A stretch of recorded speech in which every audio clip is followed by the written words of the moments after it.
Le Deutéronome, chapitre 30.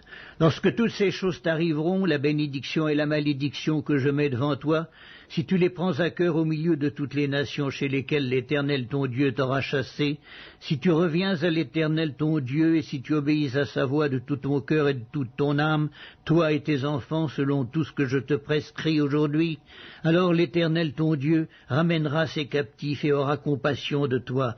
Il te rassemblera encore du milieu de tous les peuples chez lesquels l'Éternel ton Dieu t'aura dispersé. Quand tu serais exilé à l'autre extrémité du ciel, l'Éternel ton Dieu te rassemblera de là, et c'est là qu'il t'ira chercher. L'Éternel ton Dieu te ramènera dans le pays que possédaient tes pères, et tu le posséderas. Il te fera du bien et te rendra plus nombreux que tes pères. L'Éternel ton Dieu circoncira ton cœur et le cœur de ta postérité, et tu aimeras l'Éternel ton Dieu de tout ton cœur et de toute ton âme, afin que tu vives. L'Éternel ton Dieu fera tomber toutes ces malédictions sur tes ennemis, sur ceux qui t'auront haï et persécuté. Et toi tu reviendras à l'Éternel, tu obéiras à sa voix, et tu mettras en pratique tous ces commandements que je te prescris aujourd'hui. L'Éternel ton Dieu te comblera de bien en faisant prospérer tout le travail de tes mains, le fruit de tes entrailles, le fruit de tes troupeaux et le fruit de ton sol. Car l'Éternel prendra de nouveau plaisir à ton bonheur, comme il prenait plaisir à celui de tes pères. Lorsque tu obéiras à la voix de l'Éternel ton Dieu, en observant ses commandements et ses ordres écrits dans ce livre de la loi, lorsque tu reviendras à l'Éternel ton Dieu de tout ton cœur et de toute ton âme. Ce commandement que je te prescris aujourd'hui n'est certainement point au-dessus de tes forces et hors de ta portée. Il n'est pas dans le ciel pour que tu dises « Qui montera pour nous au ciel et nous l'ira chercher ? Qui nous le fera entendre afin que nous le mettions en pratique ?»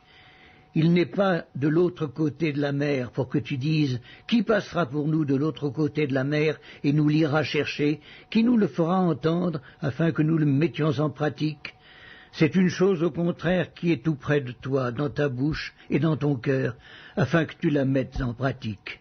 Vois, je mets aujourd'hui devant toi la vie et le bien, la mort et le mal, car je te prescris aujourd'hui d'aimer l'Éternel ton Dieu, de marcher dans ses voies et d'observer ses commandements, ses lois et ses ordonnances, afin que tu vives et que tu multiplies, et que l'Éternel ton Dieu te bénisse dans le pays dont tu vas entrer en possession.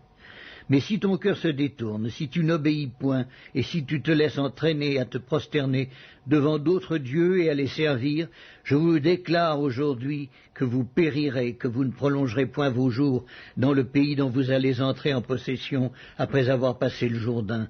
J'en prends aujourd'hui à témoin contre vous le ciel et la terre. J'ai mis devant toi la vie et la mort, la bénédiction et la malédiction. Choisis la vie afin que tu vives, toi et ta postérité, pour aimer l'Éternel ton Dieu, pour obéir à sa voix et pour t'attacher à lui, car de cela dépend ta vie et la prolongation de tes jours, et c'est ainsi que tu pourras demeurer dans le pays que l'Éternel a juré de donner à tes pères, Abraham, Isaac et Jacob.